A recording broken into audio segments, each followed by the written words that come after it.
Rabbi shrah li sadri wa yassir li amri wahlul 'uqdatam min lisani yafqahu qawli. Rabbi zidni 'ilman warzuqni fahman bi rahmatika ya arhamar rahimin.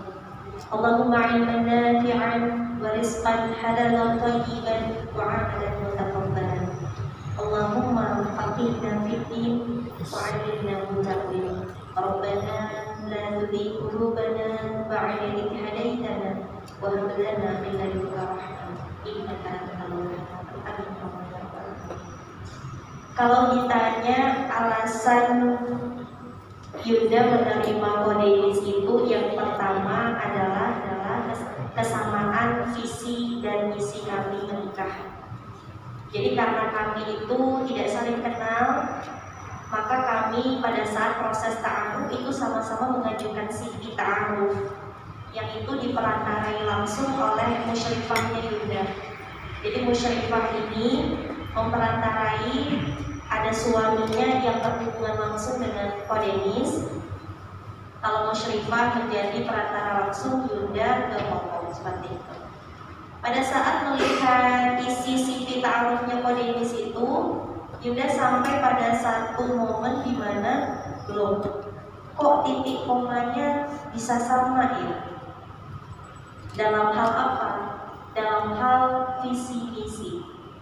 Mungkin teman-teman yang pernah sampai pada titik ta'aruf tukaran CV itu akan melihat makanan kesukaan, data diri, keluarga seperti apa, kemudian pendapatan berapa, kedepannya ingin bagaimana, ibadah yaumiyahnya seperti apa, dan visi-misi pernikahannya itu seperti apa. Pada saat sampai di visi-misi pernikahan, itu kodenis menuliskan seperti ini: saya ingin seorang pasangan yang mau nurut.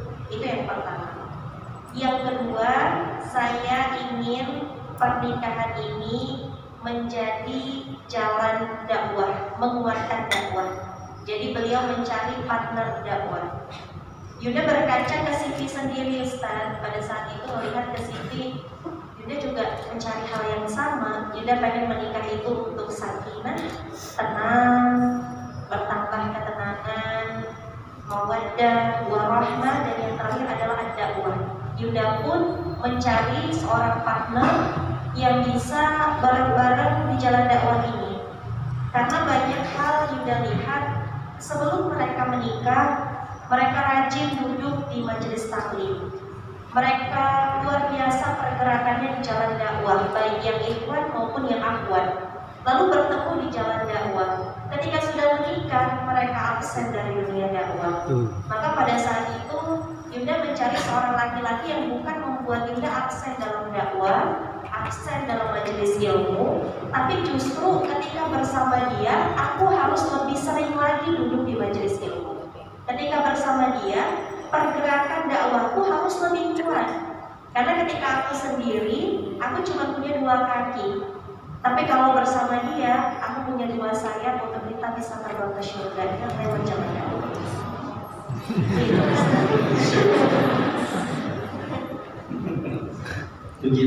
Begitu ya.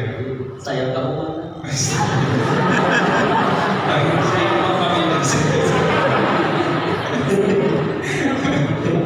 Aduh, salah nggak saya dulu di sini. Masya Allah. Baik, Masya Allah. Mungkin ini kok apa ya?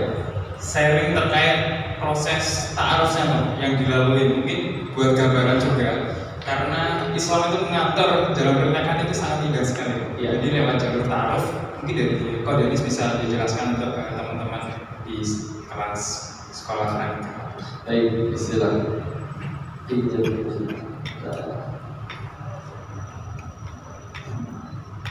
Baik, silakan. Pertama, kalau ta'aruf itu secara bahasa mah artinya udah pada tahu ya, kenalan. Tapi memang kalau sudah dalam proses ibadah, maka itu berkenalan yang memang tujuannya satu, jelas, menikah, ya. Karena memang kalau orang pacaran di luar sana, Memang tujuannya belum tentu nikah, cuma karena naksir, senang ketemu dengannya, tertarik misalkan secara fisiknya, ingin tiap hari ketemu, dipacarin. Tujuan nikah belum tentu, belum kepikiran bahkan. Ya, pokoknya cuma pengen ketemu dia aja, udah. Ya. Nah kalau ta'aruf dari awal jelas tujuannya untuk menikah. Tujuannya juga mencari tahu orangnya dia atau bukan. Ya. Dan secara statistik dari 10 pasangan yang melakukan proses ta'aruf yang sampai menikah itu cuma 2. Yang 8-nya tidak sampai menikah. Kok yang tidak sampai menikah apa berarti ta'arufnya gagal? Bukan begitu. Karena proses ta'aruf itu mencari tahu orangnya dia atau bukan. Ya. Dan lebih efektif, lebih efisien karena belum timbul perasaan yang tidak boleh timbul. Dan efek dari karena belum ada perasaan itu, maka biasanya tidak pakai topeng. Ya. Kalau sudah timbul perasaan duluan gara-gara sering ketemu terus, sering interaksi terus, sudah sering chattingan terus, timbul rasa, nanti tujuan nanti akhirnya interaksi jadi pakai topeng. Minjem jaket temen, dinyanyiin, pinjem. Oh iya. Bisa. Nah, seperti itu.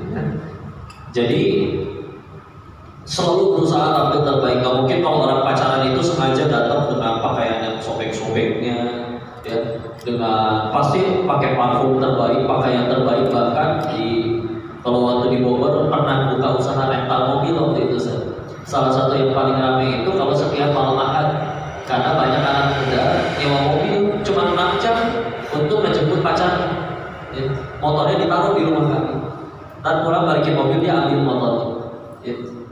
Dan pekan depannya ganti mobil lagi, wih jadi keren kan mobilnya ganti-ganti. Ya. Padahal ya nyewa begitu ya. Jadi yang dibangun topeng. Karena kebayang efek dominonya ya. Setelah akhirnya ketemu nih, setelah akhirnya halal nikah, ditambah ketika nikah kan sudah tidak dipercantik oleh syaitan lagi, yang ikhwannya juga tidak diperindah oleh syaitan lagi, udah tidak diperindah lagi, lalu muncul aslinya, oh itu huru hara dimulai, ya. Jadi bagaimana berarti ta'aruf yang sukses yang kami tak ketahui dan yakini adalah yang bukan yang sampai menikah, tapi yang membuat siapapun yang terlibat di dalamnya tambah dekat sama Allah. Mau akhirnya nggak jadi nikah pun, tapi setelah proses itu semuanya tambah bertakwa, sukses berarti ta'aruf. Daripada berhasil dinikahi, tapi setelah dinikahi tidak tambah dekat kepada Allah. Ya. Karena aslinya yang lebih penting adalah, iya betul menikah adalah separuh, menyempurnakan separuh agama. Tapi kita tahu cara ke surga itu ada banyak. Yang lebih harus kita pikirkan lagi adalah kalau kita nyampe surga, insya Allah pasti ada jodohnya, gak mungkin enggak. Tapi masalahnya yang lebih tidak pasti kita nyampe surga atau ya. Maka baik dari prosesnya, caranya, setelah menikahnya, semua harus dengan satu tujuan yang sama, membuat kita tambah diridhoi Allah, tambah dekat sama Allah. Ya. Lagian secara logikanya juga nikah itu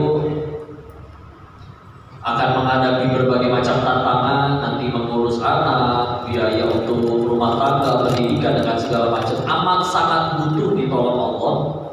Dan ketika kita sadar butuh pertolongan Allah, kita menjemput jodohnya tidak dengan jalan yang diridhoi Allah. Maka gimana caranya mancing pertolongan Allah? Kan nggak masuk akal. Ya. Maka seperti tadi, memang orang salah fokusnya ketika sudah naksir sama seseorang, gimana caranya agar dia jatuh hati kepada, dinyanyiin, dikasih boneka dan lain-lain. Padahal hati manusia itu tidak dibolak-balikan oleh itu. Jadi, hati manusia ada dalam genggaman pemilik hatinya. Maka memang sama seperti kalau pengen kaya, jangan kaya dulu baru sedekah, sedekah dulu nanti Allah jadikan kaya. Jangan tunggu imam yang soleh dulu baru jadi soleha, Allah kirimkannya. Jadilah soleha dulu nanti Allah kirimkannya. Tapi seharusnya adalah sibuk menjadi. Ya. Setelah kita melayakkan diri di hadapan pencipta jodoh, mudah bagi Allah mengirimkan yang terbaik. Ya. Jadi semua prosesnya apapun yang terjadi, kita tambah dekat, tambah banyak sujudnya, tambah rajin ngajinya, tambah banyak tilawat, pokoknya tambah dekat aja. Nanti sisanya Bismillah insya Allah. Allah yang pasti aturkan semuanya. Ya. Kalau itu prosesnya akhirnya setelah pertemuan pertama terus tidak ada interaksi atau seperti apa di saat itu, tapi akhirnya kan seiring bertambahnya usia udah harus ngerasa menikah, udah harus diri sudah mulai jadi fitnah, sudah mulai berdakwah juga waktu itu agar supaya tidak tambah besar fitnahnya, harus ada yang dampingi. Fitnahnya bukan fitnah makan nasi goreng satu disebutnya 4 ya, itu bukan gitu. Fitnah dalam kaidah ilmu syariah adalah apapun yang menggoda keimanan. Ya, maka ya sudah prosesnya istiqoroh dulu waktu itu, minta tunjukkan yang terbaik. Memang kenapa kalau teh Yuda waktu itu saya sadar diri ini saya gak mesen pengen terlahir kayak begini, tapi daripada digunain jadi dosa, jadi playboy syariah atau seperti apa, ya. Maka aduh ini betul-betul ditolong Allah, harus butuh pendamping, ya. Tapi saya tahu saya diberikan casing yang jadi fitnah. Masalahnya kalau misalkan yang tertarik kepada diri ini karena casingnya, masalah casing ini akan dimakan usia, akan keriput, akan tua, nggak mungkin selamanya seperti ini. Ya. Waktu itu melihat Yuda, salah satu yang unik dari beliau, bisa izin. Kadang sebagian kaum awalnya ada yang bereaksi berlebihan, wah, gitu segala macam. Yuda terlihat malah kayak biasa aja, bahkan terdorong kayak cici gitu. Gila gitu. Maka ini berbeda gitu ya. Apakah dia tidak tertarik dengan casing ini? Karena kalau misalkan tidak tertarik dengan casingnya, mudah-mudahan dicintai karena isinya kan. Maka waktu itu istiqoroh dan memohon petunjuk kepada Allah, dapat keteguhan. Akhirnya ya sudah menghubungi beliau, minta izin untuk nemuin ayah, datang ke sana. Ya, walaupun akhirnya sampai pertemuan yang kedua. Dan tapi kata Teyudanya waktu itu jangan langsung takut nyampe sana kecewa katanya atau gimana. Jadi diajakin untuk proses yang ta'aruf itu dulu. Ya udah jalanin aja. Waktu itu intinya dari yang ta'aruf itu yang kami jalani adalah menutup segala pintu atau celah untuk syaitan bisa masuk mengganggu berusaha. Ya. Jadi tidak ada jalur komunikasi langsung. Saya hubungin ke ustaz. Jadi Teyuda punya musyrifah, ya. Musyrifahnya punya suami, suaminya interaksi dengan saya. Jadi proses tanya jawabnya tuh saya tanya ke Ustaz Faisal namanya. Ustaz Faisal tanya ke istrinya, Ustazah Kiki yang jadi musyrifahnya Yuda. Dan gitu Ustazah Kikinya baru menyampaikan kan panjang memang ya. Tapi sengaja dipersulit biar supaya tidak ada celah-celah. Dan ternyata kata Teyuda ini juga ngecek. Ini sepanjang ngejalanin apakah tetap ngikutin aturannya atau malah nanti sekali tengah malam jangan lupa bangun tahajud ya gitu ya. Hati-hati ya, itu salah satu ciri Tebo saya. Iya aku nggak tahajud kok aku lagi ruku. So gitu ya. Kan kadang kalau kita hati-hati ya para akhwat, kalau ada ikhwan yang nge-WA kayak gitu, pertanyaan cuma satu ya. Apa kalian yakin cuma kalian doang yang di WA? Hati-hati dengan playboy syariah ya.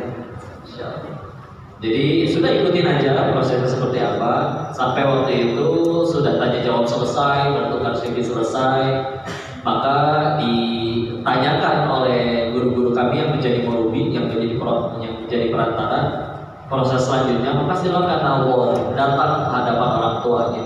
Dimana di situ juga ya ada Yunda ya, tapi didampingi orang tuanya. Jadi nemuinnya tuh ke ayahnya, ke bapaknya, bukan ngajak anaknya aja diajak ketemuin di luar.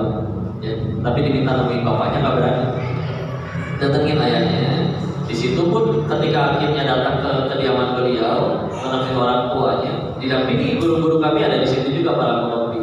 Ya, menjelaskan proses salat itu seperti apa, tujuannya ke situ pengen apa gitu. Ya. Menanyakan kekurangannya apa, karena kalau kelebihan insya Allah semua bisa terima. Bahkan kalau dari pihak akhwat atau keluarganya ingin mengetahui, memastikan yang ditulis di CV ta'aruf itu benar atau enggak. Misalkan ngakunya punya hafalan, ya, ternyata ya itu boleh kalau pengen dicek. pengen tahu diminta dibacakan surat Al-Fatihahnya gitu. Makanya guru kami waktu tes untuk mengetahui kualitas bacaan kualitas seseorang dengan Al-Qur'annya, biasanya 3 aja yang ditanya. 1 diminta baca Al-Fatihah, 2 diminta baca Maryam ayat 1 sampai 5. Ya. 3 diminta surat yang paling disukai atau dirasa paling dikuasai. Nah, itu kelihatan kedekatan orang dengan Al-Quran. Al-Fatihah tiap hari dipakai. Ya. Maryam itu ayat 1 sampai 5-nya lengkap itu tajwid. Semua hukum ada di situ. Dan juga kalau tidak kelihatan dari nyarinya aja. Aduh, Maryam surat keberapa ya? Nggak apa-apa kalau nggak tahu ya. Dan prosesnya. Tapi kalau memang sudah terbiasa dengan Al-Quran, nanti tahu itu posisinya belah mana, ya, cara bacanya. Apalagi di ayat pertamanya itu kan bingung orang. Kahaya aso, aduh, ya berarti harus diperbaiki. Nggak apa-apa proses tapi ya. Lalu kalau surat yang dirasa paling dikuasai, tapi ternyata tajwidnya masih ada salah juga, ya berarti ya nggak apa sih, tinggal belajar lagi. Cuman kan kadang memang ini untuk mengatasi yang kadang di CV-nya penulisnya berlebihan gitu. Saya mengajar tapi saya ini, tapi ternyata karena kan kalau ternyata ada kebohongan, ya gimana? Karena kebohongan hanya bisa ditutup dengan kebohongan. Ya, sedangkan satu kejujuran menutupi itu semua langsung. Pada proses yang kedua ada kepada ayahnya dan diberi waktu lagi setelah pulang untuk lanjut atau tidak. Setelah lanjut pun akhirnya setelah jatuh khitbah lanjut ke proses selanjutnya untuk interaksi proses pernikahan kan harus komunikasi. Nanti pengen di mana lokasinya, pakaiannya seperti apa dan lain-lain itu dipersilakan. Tapi tetap cuma berbeda. Indahnya komunikasinya tidak kepada suami lagi, tapi langsung ke ibu saya. Saya kalau ada yang mau ditanyakan langsung ke ibunya. Jadi kami tetap sama sekali tidak berkomunikasi secara langsung. Benar-benar masih ditutup. Dan sampai H-1 malam sebelum besok jam 9 pagi akan nikah, kami bahkan masih saling istiqomah. Ya kok orangnya dia bukan. Ya. Nah, itu salah satu yang kami jalani. Intinya sih ta'aruf itu hanya salah satu cara di dalam Islam untuk menjaga